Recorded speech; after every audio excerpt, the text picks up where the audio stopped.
Welcome to Parev TV. Joining us is Mr. Tigran Sahakyan, who is an Armenian-American entrepreneur from New York.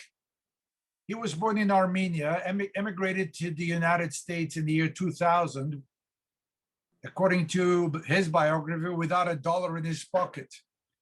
Today, Tigran is a successful businessman and general partner in land development projects in the United States and abroad. And he is a very active member of our metropolitan New York Armenian community. I've known Tigran for a while, and one of his many dreams is to bring American dream to Armenia. In fact, he just returned from Armenia, and maybe he can tell us the mood in the country soon. Tigran passionately motivates the youth to action and success. Youth is a very important ingredient in his life. As a man who believes deeply in giving back, Tigran has provided financial help to schools and children in Armenia, and also supported many projects in the United States, in the New York metropolitan area. Tigran, thank you for giving us your time. And before we move to the main topic of this interview, which is your book entitled Proximate Cause, let me just ask you, since you just returned from Armenia, you were there, in fact, on the Sunday of election day. What was the mood you experienced in Armenia? What is the mood you can share with us of people in Armenia these days? First, thank you, Vartan, for having me on your radio show. I was not in Armenia during the election day. I came back on the 19th. Some of my friends are joking. You went there to make sure everything is okay, and then you came. So, tell you the truth, from here, or what we see on the internet, on the news, everybody's in panic. Everybody, no, people are having their daily lives. Actually, the construction is booming. Land prices gone up the roof. Stores are full, theaters are full. I would say Corona masks kind of not as much existing there. Maybe you can see in the center of the city in some stores, but otherwise they don't do masks. They don't wear masks. Restaurants are full. Yes, of course, the tragedy happened to us a few months ago. They have that in their hearts, but they live their lives to the full today. The political situation is ugly, of course. These guys are pushing their way, the other guys are pushing their way. But to tell you the truth, people are tired. They're just doing their thing. That's all.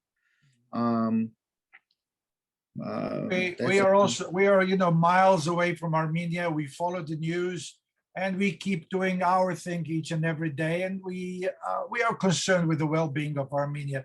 Let me go to your book. Let me first congratulate you. It is not every day we speak about successful businessmen who also have written a book. You, in the book, try to share with the public your secrets of success. It's called Proximate Cause. Tell us first, how did you get that name? It's a very unusual name for a book. Title, Proximate Cause. What does it mean? Well, proximate cause is a doctrine in law, in torts law. I'm not a lawyer, but my profession is a title agent, title reader, title company, and basically, if you want to be in title, I am licensed in New York and New Jersey, and now I'm doing in Florida. Now I'm doing my license in Florida. You have to know all the laws, lien laws, family laws, trusts and estates, and all these.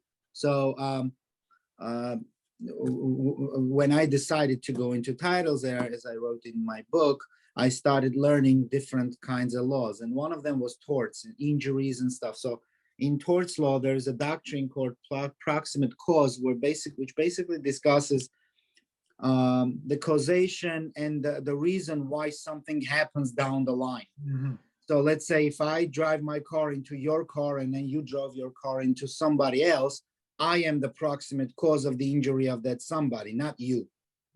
So why I named the book this way? Because I think every day we wake up, everything that we do during the day and then through the years eventually is the reason who we become down the line 10, 20 years later. I strongly agree with what you're saying, Tigran, and I really like your many hints or many directions or advice to us. In chapter 1, I'm not going to discuss the book, but in chapter 1, you come up with a rule which nobody has heard of. Maybe it's Tigran's rule, rule of 888. What is it all about?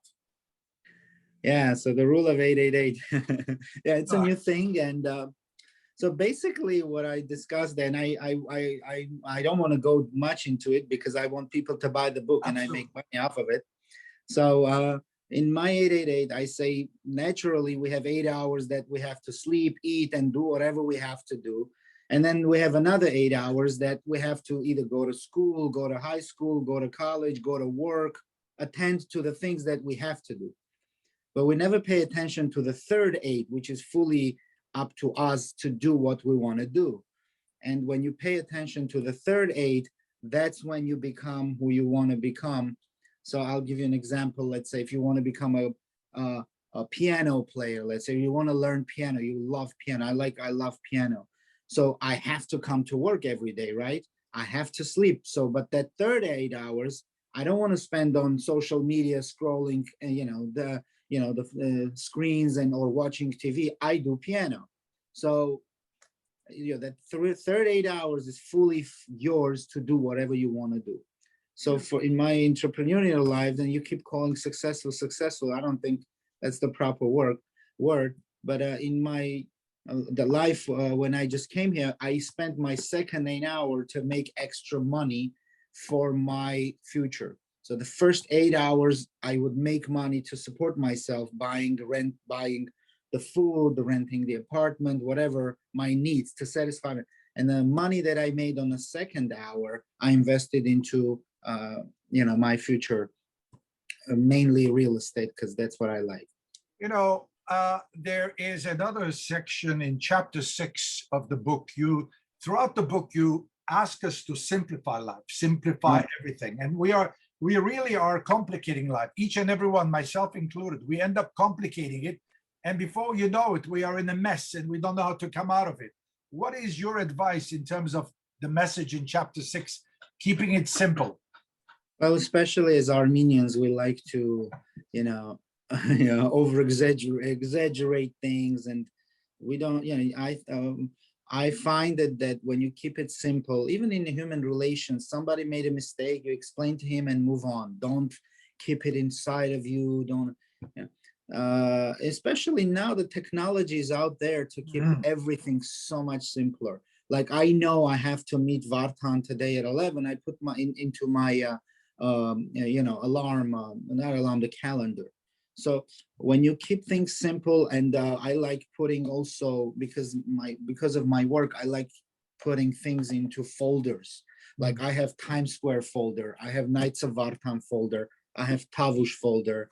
So you keep things in folders, separating things from each other. And technology is also out there. There's many techniques I explained in my book as far as keeping it simple. One of them is also get rid of the debt, especially the bad debt.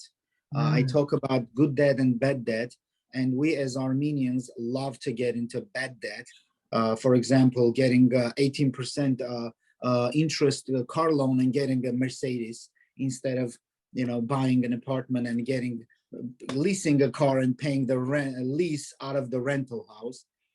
So getting that is also keeping your life much simpler. But I think, go ahead. No, I was going to say the church plays a major role in our lives. And one of the message of the church is through prayers to move towards light, to move towards God, and every day improve ourselves. You also talk a lot about improving ourselves through our actions. What is your message there? Well, since you talked about God and improving ourselves and all that, I think whatever we do, it has to be with God. It has to be I always ask, like, if I don't know the answer, I always say, okay, just take my hand and you Direct. walk me through this when I don't know. God, or some people call it infinite intelligence. Those people, Napoleon Hill used to call, I call it nature. Okay, whatever it is, however you want to call, I think it has to be with it. I've known you for a while, and honestly, you are a very good example of giving back. Many people speak about giving back. There are poems in the Armenian language, Van Tekeyan, Gyan Kenidzi Inch Manats, Inch Vordavi Urishin, Ein Manats. You give back, and you have done some tremendous work with the youth in our area, which I know of. What do you mean by giving back? What is your message there? Well, look, we are, when we're kids, when we're young, we always want to take things. But when we grow up, if we're not established ourselves to have enough and give back, then we're still in a parasite mode. I'll say it this way. Let me be the rude guy. I think everybody has to be able to give back, especially, the way that I grew up, post-Soviet Armenia, and I described a lot of things that I went through when I was a child. I can't bear the thought seeing the kids, or seeing what I have seen, when I was growing up. So I give back to kids in Armenia, especially mostly in Tavush region, border villages.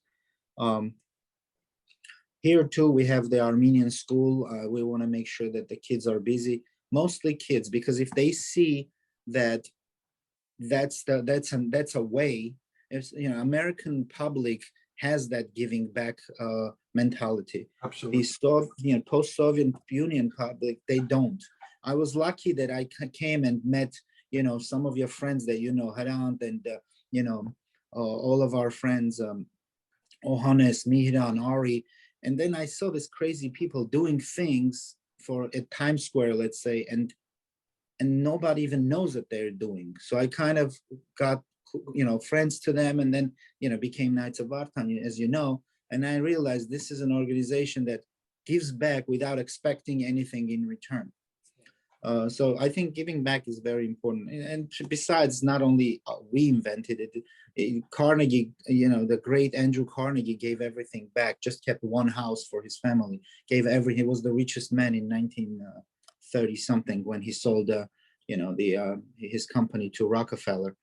And also these parks, all these botanical gardens and stuff where we go. These were all established by those people who gave back, to the community, because the community is the reason that you have it. You would not be able to make it by yourself.